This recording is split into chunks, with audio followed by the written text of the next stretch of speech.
Revelation 13:3, wounded. 1798, birth, 1798, what was that? That was the end of the 1260-day period, right? And he was healed. 1870, in 1870, the papal states were taken from the papacy. So this is another blow. What does that mean? Well, all the lands that the papacy claimed were fairly taken away in 1870. So it looks like not only was the deadly wound inflicted, but here we're rubbing it in. But all right, a little farther down, 1929, what happened? 1929, the Lateran Treaty restored the temporal power to the Pope. Whoa! All right. Now you see, yeah, that was just a little bit of ground, and it was. It gave who was given the rule of Vatican City. It's a section of Rome, 108.7 acres. He doesn't have any power. Wait just a minute, though. Who is giving him his power? It's the dragon. Who gave him all those lands of Europe to start with? The dragon. Who's going to give him? Who's going to have the whole world lusting and chasing after him in the end? It's the dragon. The key is that this wound has been healed, just like it says here, right? And also notice, who was amazed? The whole world wondered and was amazed, and what? And followed the beast. The whole world. Not me, I'm an Adventist. Tell you what, wait till we get after verse 11, and we'll see when we're living in a part of history now where things are getting down to the nitty-gritty. Well, this is the part we're living in. I want to tell you, it's going to affect us now on. Why is it strong for our faith to be strong? Why is it good for us to know and understand the Bible? Why is it desirable? Because we are going to need it. All right?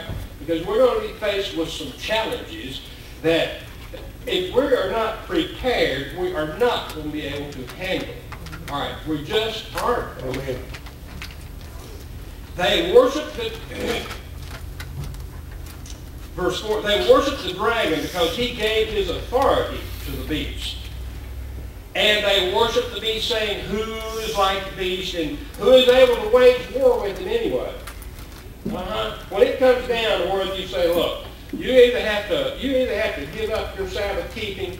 Hey, that's what it's all going down to. You either have to give up your Sabbath keeping, or you're not going to buy, or you're not going to sell anything. We come to the point where we say, hey, who can fight it? I got kids at home hungry. Who can fight this?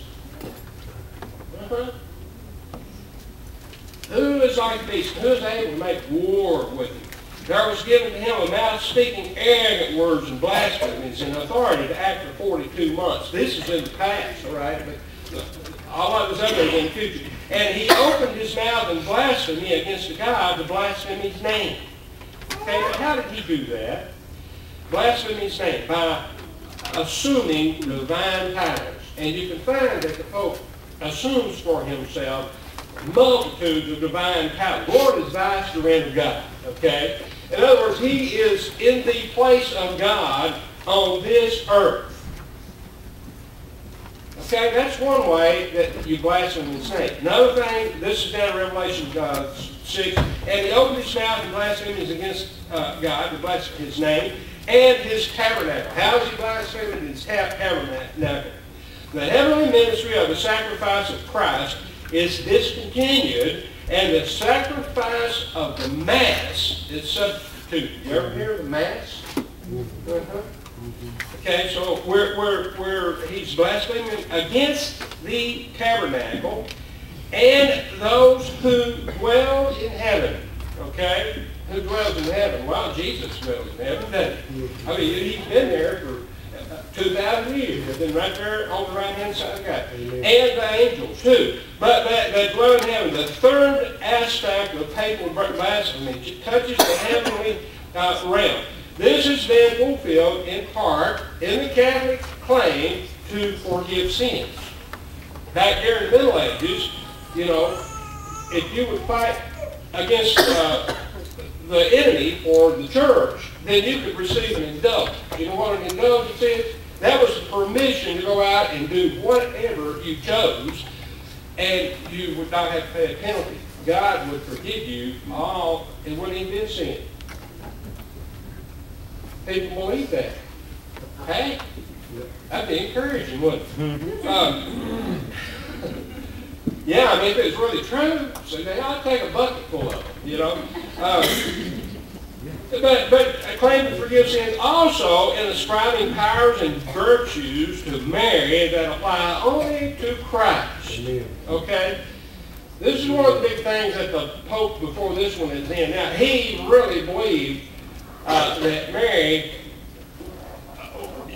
co-reigned with Jesus. All right, and he pushed that doctrine into church. I don't know what this Pope is doing, but I assume he's doing the same thing. But here's the thing. You've got Mary, you can kick Jesus aside, put him in the closet, you don't need him anymore. Okay? That is talking about God, isn't it? And about the people in heaven. Because here's the thing. My Bible says there's none other name other than Jesus. You know, Amen. Mary was a woman. She was the one that gave birth